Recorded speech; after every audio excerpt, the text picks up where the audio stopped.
You guys know I love podcasting and listening to podcasts, and I'm guessing if you're listening to this that you love podcasts too.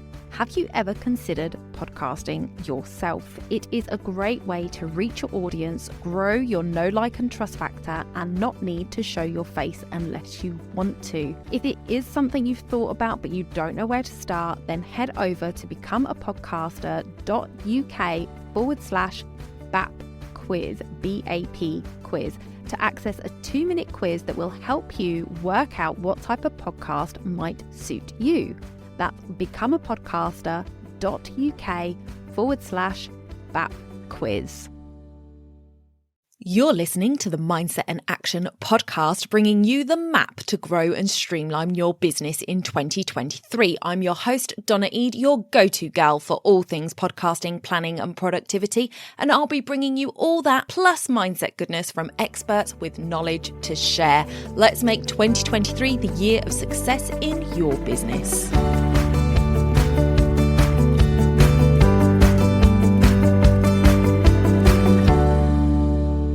Podcasting is the most intimate marketing method to connect with your audience. How many people do you let whisper in your ear? Donna Eade. Welcome back to the podcast. I am so excited to have you here today to talk about your podcast launch strategy. So this is really, really important whether you are a seasoned podcaster looking to relaunch your podcast or a newbie planning your very first episode. You are in the right place today because we are going to talk all about it. Let's jump in. So one of the things that I want to say to you before we start is that podcasting is something that a lot of people start and give up on very quickly. The stats are actually quite astonishing. And part of the reason I believe those stats are so high is because people don't look at podcasting as something you need to launch. They just think of it as something they're putting out there. It's another marketing tool. It's like doing an Instagram post. You just put out a podcast episode, but it's really not like that. You need to look at your podcast as if it is a product in your business that you are launching or a service in your business that you are launching. And you need to put just as much effort into getting your podcast off the ground as you do with any other product that you are selling in your business. Because if you want your podcast to be the thing that is going to create leads for you and be somewhere that you can send people to and have that sort of base point as this is your first contact with people, they need to know it's there. And the best way to do that is to have a really good launch for it. So it's really important to actually have a launch process in place. So that is why I just finished up a pod camp for people who are looking to launch their podcast. So we're just wrapping up with that now. I am going to be doing it again in the new year. So if you are interested in getting on the next pod camp, then do let me know. Send me a DM on Instagram. And keep an eye on my Instagram because I will tell you over there when it's ready to sign up for. But it's really important to have a system in place before you even hit record to record an episode, that you've got a system in place ready to launch this podcast so that you can have it shoot out of the gate and make an impact on your business rather than just putting it out there quietly. And this is a mistake that I made, guys. I did not launch my podcast properly. I didn't treat it like it was a product. And I have had very slow growth over that beginning period of my podcast because of that. Now, when I relaunched my podcast, you could see the difference that that made in my numbers. And there was a significant increase in my listenership once I'd relaunched the podcast. So it is evident to me in my back end statistics that launching your podcast is so powerful and so important if you want your podcast to be a consistent generating part of your business. So one of the things that you need to look at before you kind of hone down on your launch strategy is to make sure that you have defined your podcast niche and your target audience for this podcast. So you need to sort of set up your podcast to have a goal in mind, like what is the purpose of your podcast? What do you want people to do when they listen to it? Do you want them to communicate with you about it? You know, is this going to be like a call-in show where you have different topics and people are actually taking part in it, and it's just something that you're doing to raise awareness of things? Is there a driver to it? Is it actually you want people to hear what you've got to say and then you want them to enter your funnel in some way? You know, what is the goal of the podcast? What do you want it to do for your business? And who are the listeners going to be? Who are the people that you want it to appeal to? Because that is going to determine the type of content that you put out in your podcast. Because if it is mums that you are focusing on, then there is a lot of information that you can put out there and talk about and focus on when it comes to mums, that if a dad was listening to it, they would be like, oh, you're talking another language, not interested. So the point of your podcast is to bring in those people that you really want to talk to and repel the people that you don't want to talk to. And that's absolutely fine. You know, you are not for everyone. And that's not to say that you're excluding people. Everybody can listen, obviously, but people who you are aiming it at are going to get more out of it. And you will find that other people do listen. So originally, for any of you OG listeners, you will know that this podcast started out as a podcast focused for the wedding industry. And I had a lot of wedding industry people listen to it, but I also had a lot of business people listen to it because they found value in what I was saying as well. So it didn't repel them. You know, there are other people that might have been repelled because they didn't like the sound of my voice or whatever, but you know, it didn't repel people. It attracted the people to me that liked what I was saying and found value in what I was saying. And amongst those people were the niche that I had kind of designed the podcast for. So make sure that you've got your niche sorted and your goals and objectives sorted before you start, because that is really important and it's going to be a driving factor to what it is that you create and who you're creating it for. The other thing is the significance of creating a content calendar.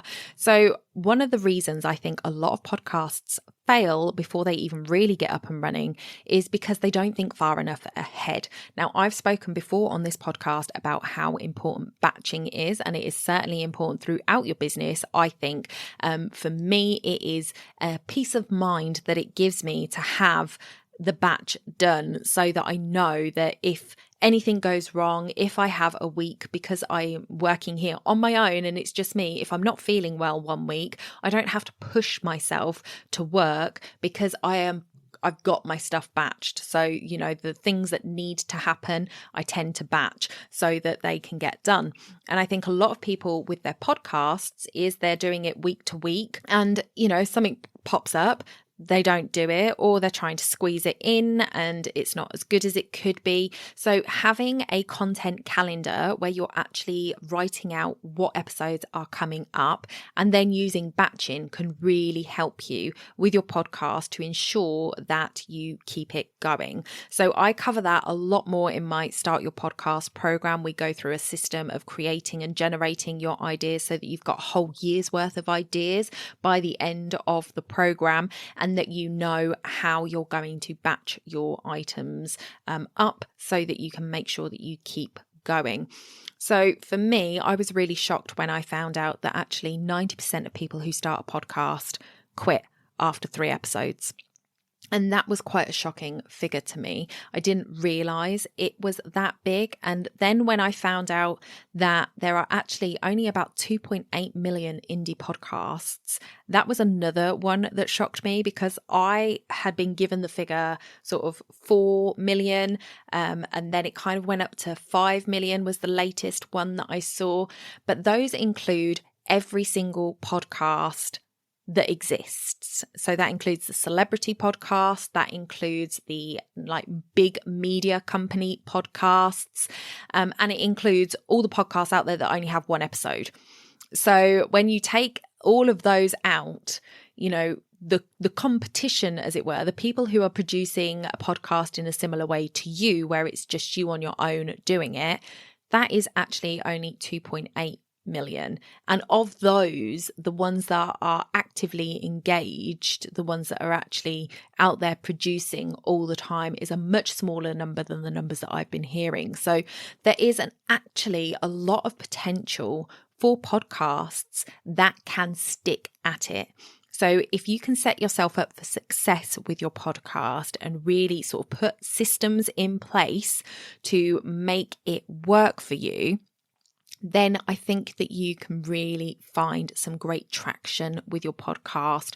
And if you're one of the ones that can stand the test of time, then you are really putting yourself in a great position to have your podcast be a great feeder. I've said it before, I'm on a podcast that is coming out very soon. I think the beginning of December. I guested on a show with Christine Campbell-Rappin, and I said on there that your podcast is your long-tail marketing strategy.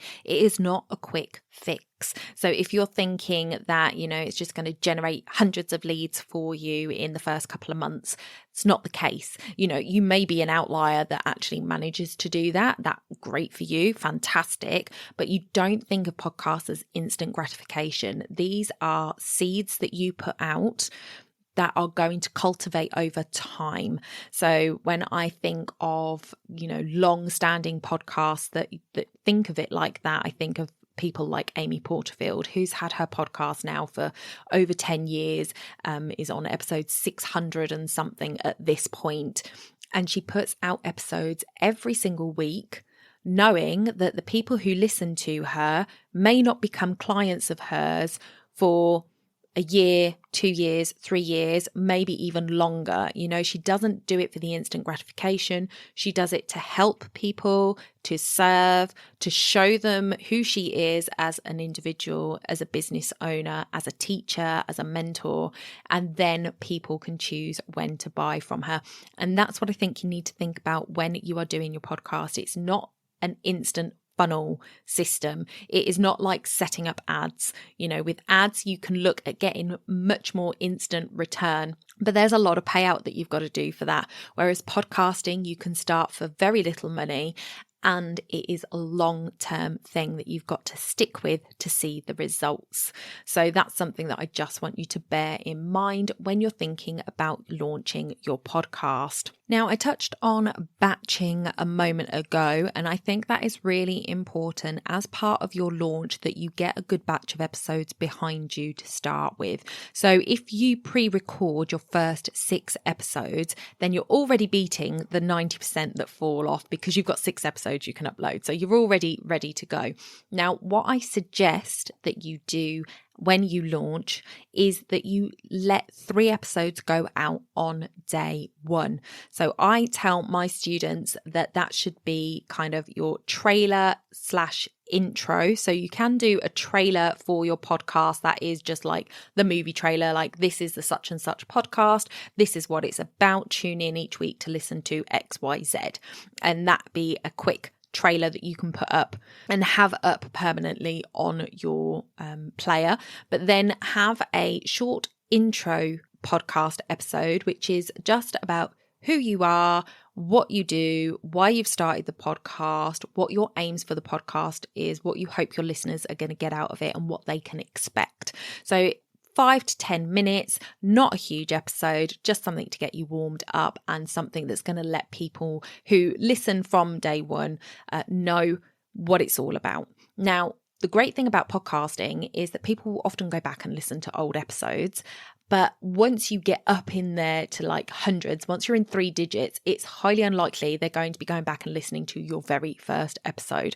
So don't worry about that so much. But it is great for those people that are coming to you new when you're still under 100 episodes, who may well go and binge listen to a lot of your episodes that might get back to episode 1 to know who you are and what you do. Then I say 2 episodes that are set up the way that you're going to do your podcast going forward. So you have a trailer, yes or no, it's up to you.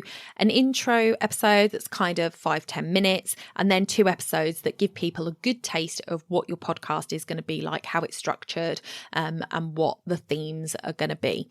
So those 3 episodes would be launched on day 1. And the reason for this is you are hooking in your listeners.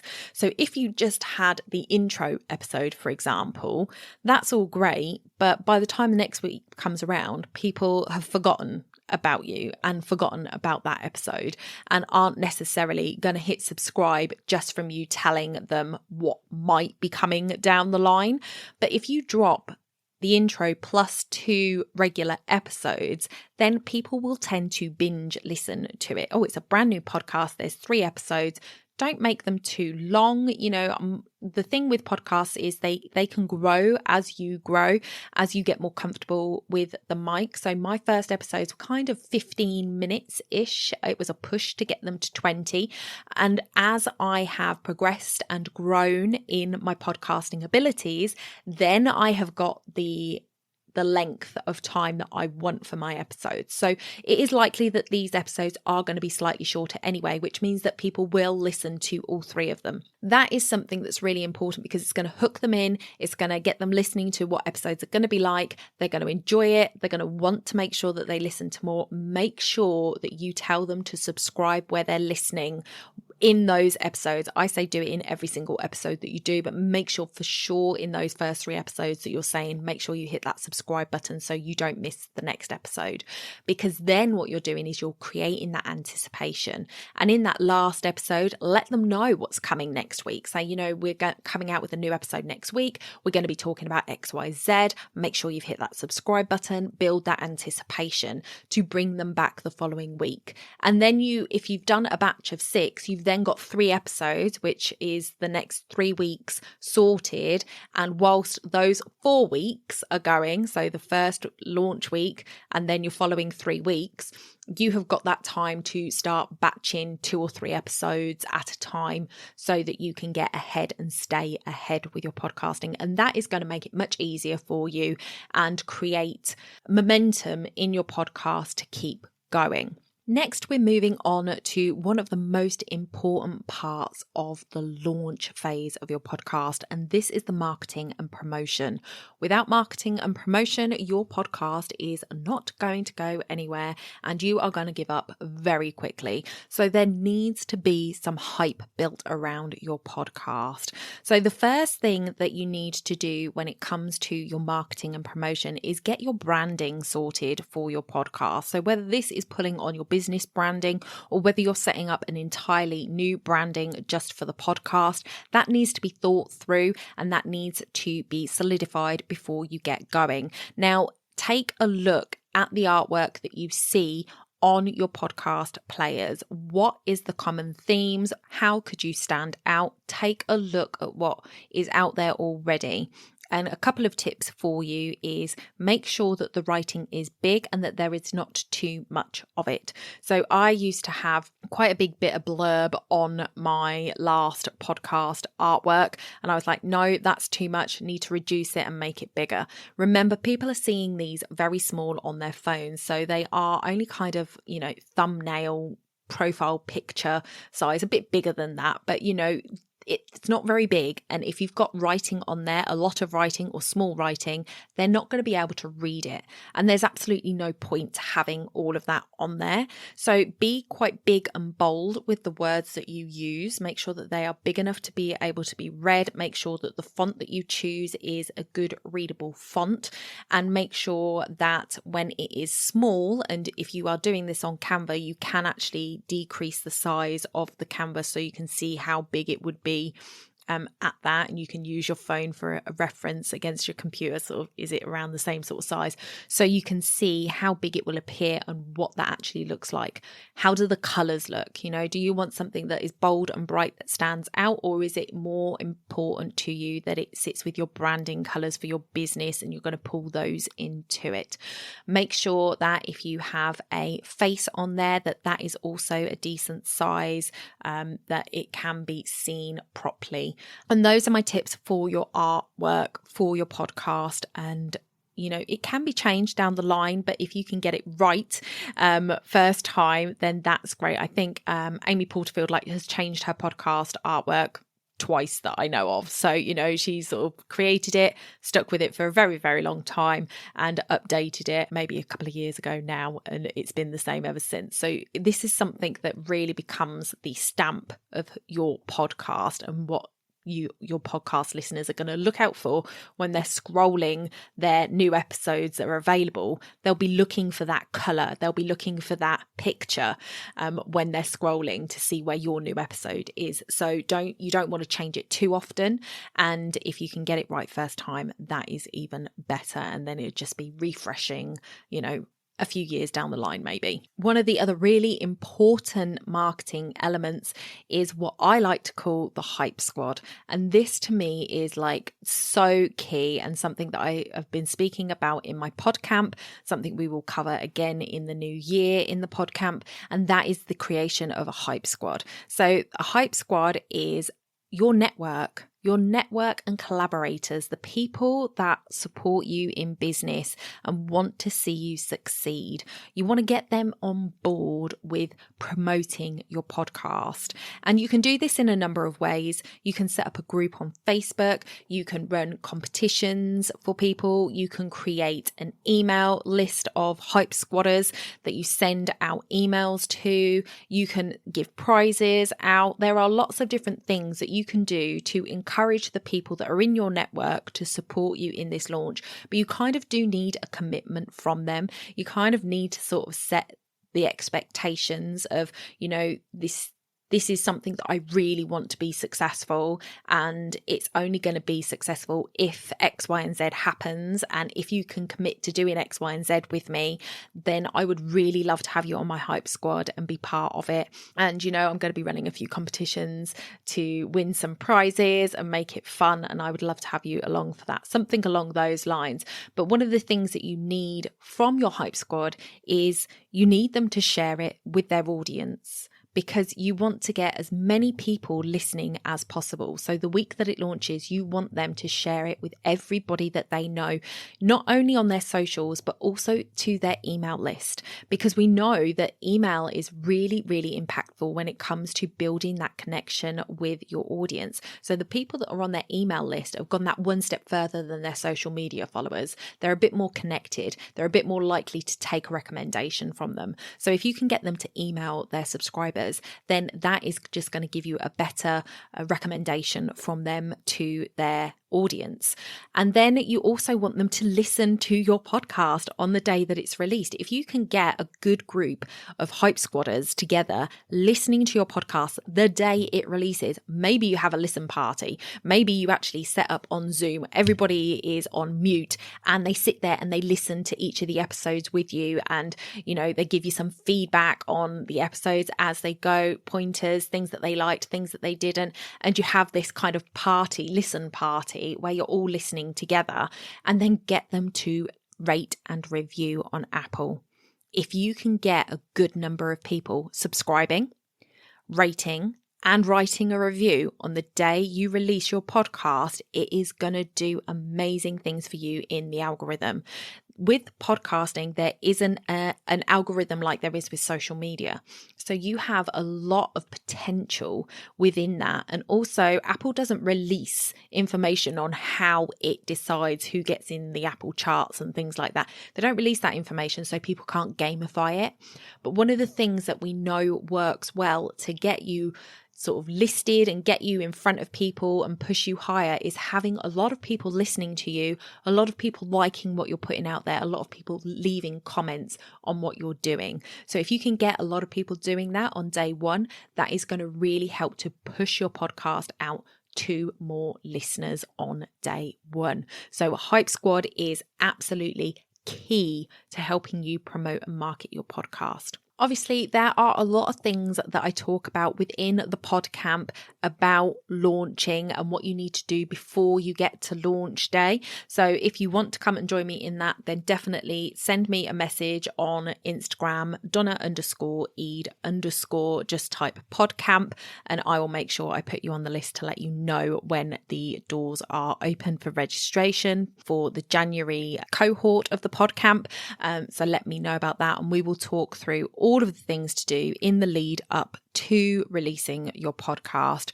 But on launch day, you want to make sure that you are promoting it everywhere. So you want to make sure that you are on your social media, doing lives, talking to other people, going on lives with other people. You know, who can you get who is part of your hype squad to let you come on live on their Instagram with them to talk about your podcast and how excited you are. You want to be back to back with with interviews on that day on social media, talking to people, and your hype squad is going to come in there. That would be really great opportunity for you to personally reach out after your pod squad's been talking about you for a few weeks, for you to come on and say, hey guys, it's live today. I would love to know what you think about it. Go and listen, rate it and review it. Leave your comments for me so that I know what you like and I can produce more of it for you, and just hype it up. So that is really, really important, to make sure that you are out there on the day and for the next 7 days and permanently. You know, you always want to be promoting it, but that first week is so important, and day one is the most important to get as many people listening as possible. Get your hype squad on it, get them sharing it, get them emailing about it, you know, have that buzz around your podcast on day one. Then going forward, you need to have a consistent schedule. You need to be showing up same time, same place every week, so people can rely on that. It builds your authority with them and builds your trust to know that you're going to be there and you're going to show up. So this is why batching is so, so important, because like I said earlier, if you get ill, something goes wrong, you know, the whole week's falling apart, your podcast is taken care of because you've batched it. So really, really important to do that. And then you need to obviously keep an eye on your data. You know, you need to be sharing things that people can download for free, whatever your freebie is, however you want them to connect. Make sure you're using your podcast as a call to action for your audience to bring them into your world and start working with them. So make sure that when they are connecting to you through your podcast, that you've actually got them tagged in your back end, that that's where they came from. Then you're going to be able to tell some really interesting data. So for me, when I first launched my podcast about a year on, I looked at the data in my CRM system, and it showed me that half of my email subscribers were on my email list because they wanted to hear about the podcast. They wanted the updates for the podcast, or they downloaded something from my podcast. So those are the only two reasons they got tagged in that way, was because they either downloaded a freebie that I was talking about on the podcast, or they signed up to my newsletter. And that was 50% of my email list. So that was extraordinary to me.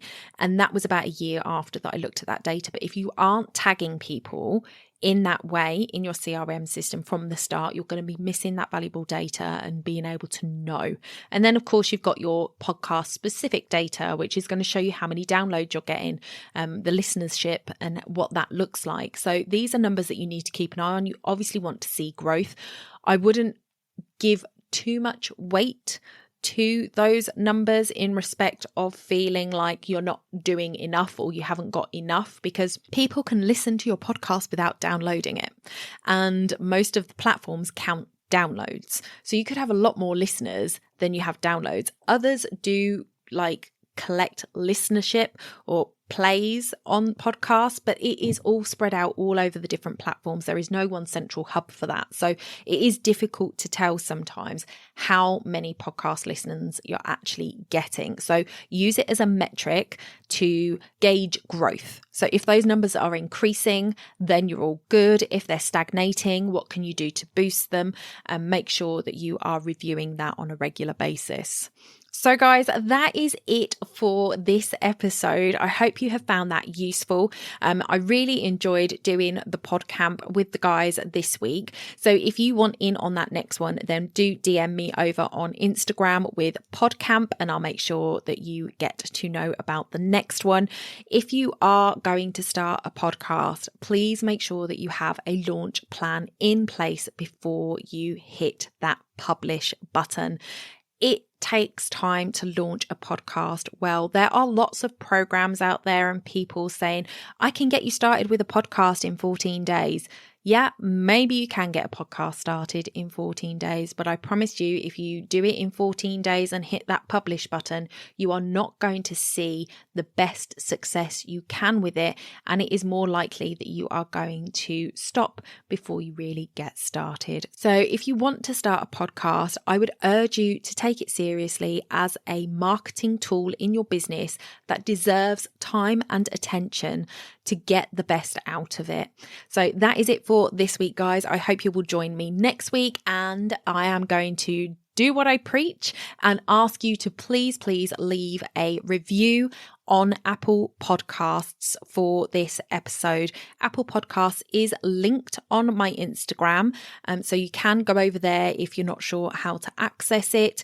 If you are on Android, I know that you guys can't do that. Please come over to Good Pods and leave me a rating and review and follow me over there, because that is more of a social podcast platform, which I really enjoy. So if you're an Android user, would love to see you over on Good Pods. And if you are an Apple user, please go and leave a review on Apple Podcasts. And if you have access to Apple Podcasts anywhere, then please go and do that for me. I would be eternally grateful to you.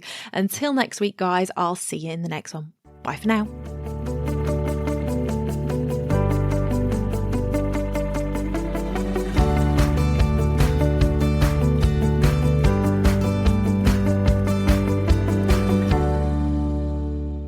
Don't forget to hit those stars and leave a review of the podcast where you listen if you found value in what you heard today. It's a free way you can help the podcast reach more people just like you.